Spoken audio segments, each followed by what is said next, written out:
Hey guys, it's me, Mario, and today we're going to continue Rokk, the Walking Mountain.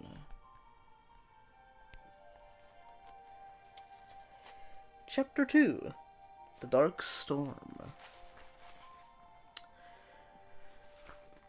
This is my third time trying to read this, and every time my storage was filled. So, hopefully it doesn't do that again. I had to delete some stuff on my phone for some odd reason.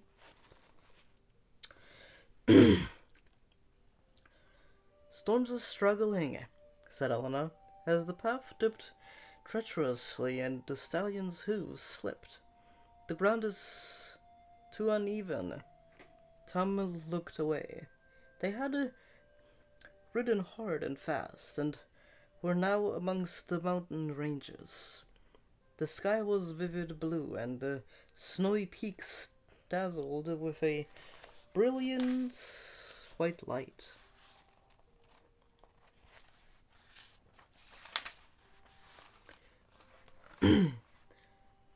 But the path was steep.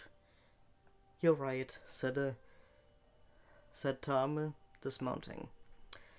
"Let's get down and walk. Rokk could be hiding nearby. If we go slowly, we'll be able to spot any sudden movements." Clutching Storm's reins in his uninjured hand, Tom led his stallion up a sloping, rocky path. Silver scampered up ahead of them, nose in the air. They soon found a rocky plateau that felt safe enough to stop for food. The sun was at its highest point, and the thin mountain air was so hot that Tom felt beads of sweat spring out on his temples. "It's gorgeous here," Helena breathed, standing at the edge of the plateau's edge. Far below, the valley sloped away from the mountains. The grass was deep green, and bubbling springs twinkled in the sunlight. "It's just odd that a land so beautiful contains such evil." "The beasts will be good again," Tom said, "once we free them from Velmel's magic." And here is Tom, Elena, Storm, and Silver walking the path of the mountains, looking down at the plateau beneath them.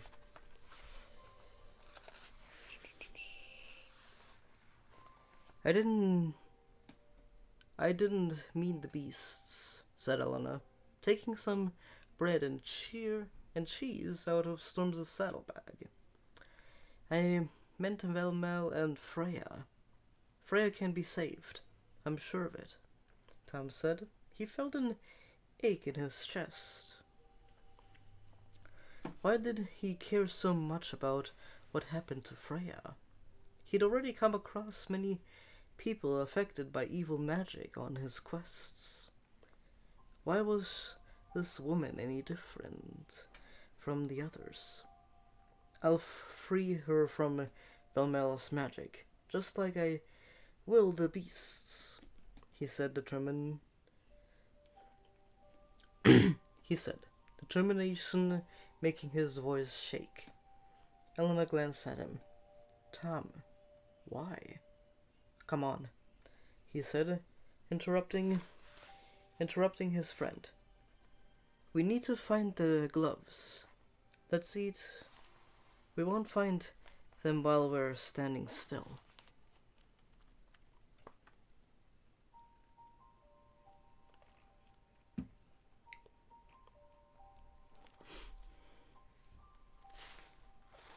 Tom and Elena traveled hard for the rest of the day. But when night fell, they had no choice but to rest. As his friend slept beneath a rocky outcrop, Tom felt frustration burn in his heart. There had been no sign of the beast anywhere, which meant that Tom was still no closer to completing his quest. Yes, it's still recording, okay. Time couldn't drift off. It was hard to ignore the countless throbbing of his injured hand, and his mind was swirling with thoughts. If I don't get some sleep soon, he thought, I will be too tired to save Rokk. Oh, excuse me.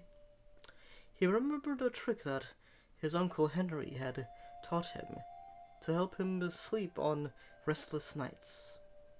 Look up at the stars and try to count them, his uncle had said. Tom unbuckled his sword and put it to one side.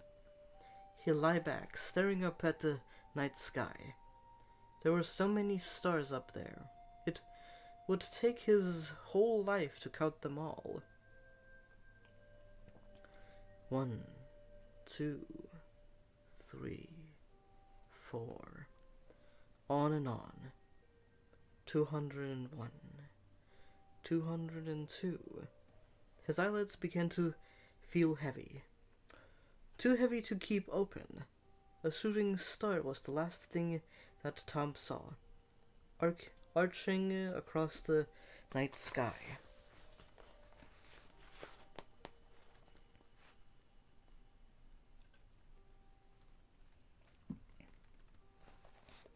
Storm! Helena cried, breaking into Tom's dream. His eyes snapped open and he scrambled to sit up. Storm was standing beside him.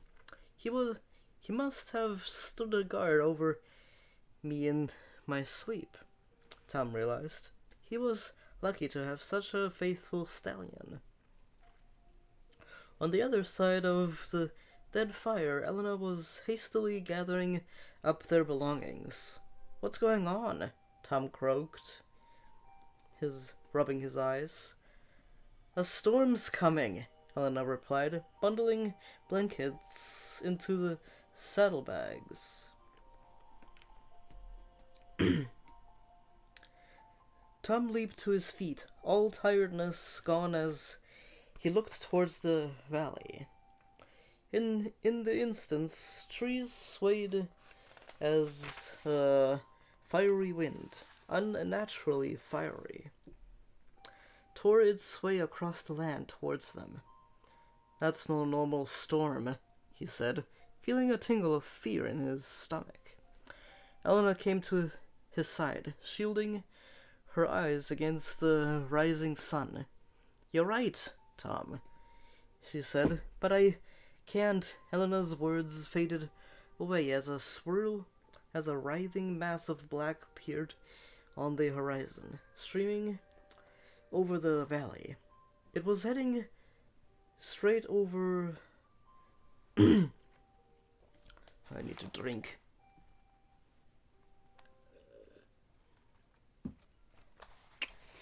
It was heading straight for them, moving faster than anything Tom had ever seen. Bats, Tom whispered. Scores of bats moving fluently like a stream. Their wings flapped and they screeched as they spread out. Suddenly above Tom and Elena, they circled the air, watching and waiting. The gust of wind created by their wide leathery wings was relentless, whipping Tom and Elena's hair and making their eyes water. I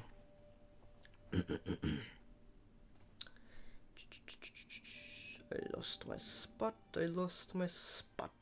There we go. Found it.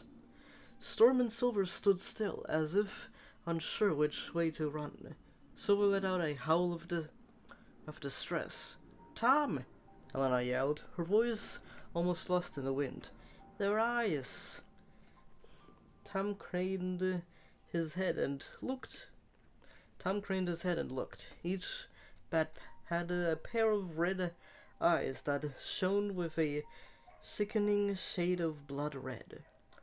Tom felt his fists clench with anger. He knew what this meant. Valmel has sent them.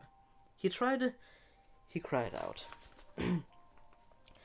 Elena's face turned white with fear.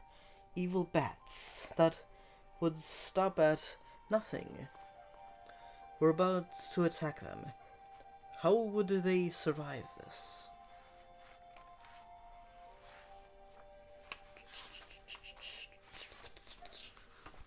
And here are the bats swarming down on Tom and Elena.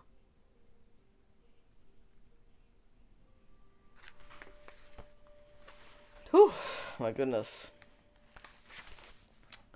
I had to read this chapter 3 times in order to record this. And I am not happy about that.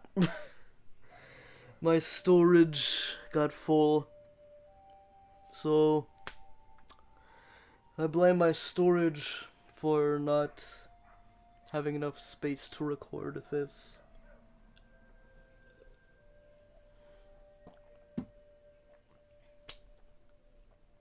But yeah, Tom and Ella are really in a pickle right now. But I'm sure they'll get out of it. They always do in these kinds of situations. Well, I hope you guys enjoyed me reading chapter 2 of Rokk, the Walking Mountain.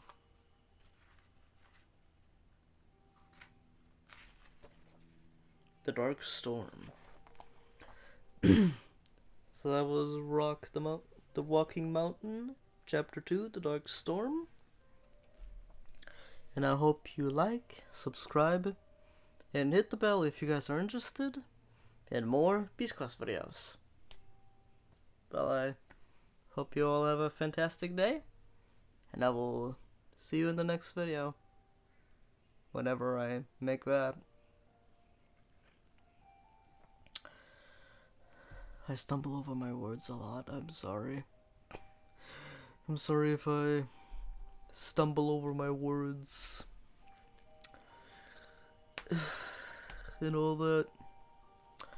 Hopefully if I do this more often I can stop stumbling over my words. But yeah, I'll see you all whenever I make another video. Alright, see ya.